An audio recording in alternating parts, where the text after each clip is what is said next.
In tracing the words in the verses and the letters, that we do have this promise of the morning star. Um, it's incorporated in every level of your Bible reading.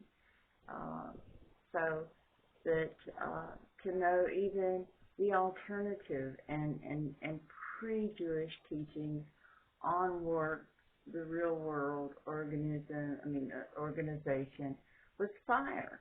Also, in his rituals, the altar and that fire burning continually that came from God, that the power of life, and that's the beauty, that the curse of death is life. So that we look at life more abundantly and not as a curse. That the curse is fulfilled, you work, you follow the 10, you're not a covetous person, you don't feel like you're missing out because you covet other people's lives. We're happy for our brothers. We're a help and a strengthening to this love in other human beings. And of course, this other cruel type of leadership, governing, and manner of thought, he tells us, makes us spiritually dead. It makes us incoherent in our reasoning, just trying to find some reason to justify the bitter, wanton woes of despair and greed and things that we know are described as spirits. But that this sun came into being from the life-giving source that was always recognized as the Son of Man and this coming of God in a human being. So the sign of the Son of Man being the Son helps, are things that you begin to realize and recognize as you study every time these words in this particular letter are used. It also comes into play that all the power for them to even be there are in God. And they don't get to do that all by themselves. So the whole thing that keeps it going is the Son of Man. He is the Creator in human form.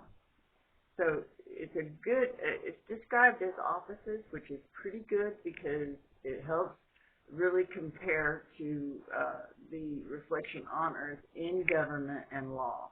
And that's what he did. He gave us the law. And these other messages that came from angels helped us civilize and discipline, but they ended up being very oppressive in rule, and when it was these mixtures of these other beings, and even in history, you've got cannibalism. They ate their own, part of rituals, and just some pretty mean stuff. So there's a big difference in what God actually wanted and what the influences of binding these yearnings to our discipline and choice and direction. So he reveals what this sign of the Son of Man, which is a really important term we've lost when the religion started with them. The Son of Man during the time of Noah, and referred to as they refer to Enoch, the Son of Man recognized as our salvation from this living and dying situation. So we've really lost the value for that word, and this helps kindly recover it. In the book of Enoch, it can't be studied the same way the Bible is and shouldn't be jumped into very early at all. If maybe read once or twice and put on the shelf until you get pretty skilled in using the word for what you want to clean out of it. Should have said beat because that's it's so much work and so much turning back and forth. The Bible says they don't make them hold up to it. They just don't. But this is one of the last things that you get in discovering what you get for overcoming. And you can't replace, me telling you would never replace it by finding it in the Bible itself. It's the only way that you develop the faith that these things are not a threat to you. It is the instability of your faith, not being sure. And when you do this, and then you begin to see, if you do it this way, it causes this. This person's just so bitter. You can't let them plan anything because you'll just be running around either coveting after things or ruining other people's lives you covet after. The Bible is a really good anchor, and you think you're going to find it in some kind of psychological way to stay stable. It's the most deceptive thing. We lie. We are hypocritical in nature. This is like a mirror complex of dimensions down here. Our perception is in a plane that we're missing our better nature. That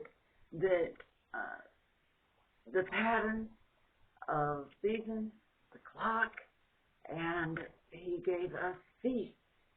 That these tell us when it's time, not only to plant, but to gather and recognize that it's going to grow because of Him.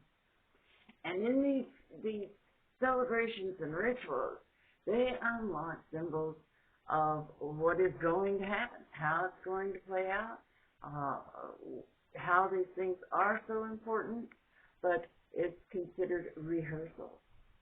That He wants us to consider things during these times that are going to get us back to Him, that are going to keep Him in us while we walk down here. But that they are a clock of when it's going to be winter. When is the end coming? So that when something in heaven happens, down here you have an effect. And when it's part of those Elohim, those that are of the first sons of God, the angels created to carry His word and commit things to being, in heaven, all these things were created, but tells us all the dates, but it didn't rain. The rain was different. It was the dew, gentle. It would come up. But even then, you didn't have that. There was about three things. These things did not operate until that man was there to perceive it. These things were serving us and serving as a place for Him to be with us.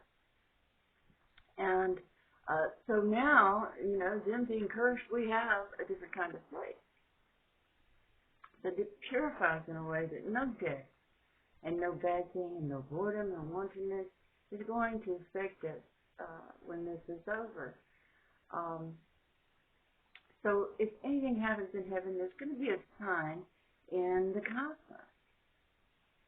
And it's going to happen to schedule, because the Bible is actually God speaking. So the world is actually that word still being spoken. And so much of the dependency of the end comes when that Lucifer's plan and all his fallen are completed, and that they are spent out. So I'm almost out of time, and there we're getting the stars in the morning star. How you get this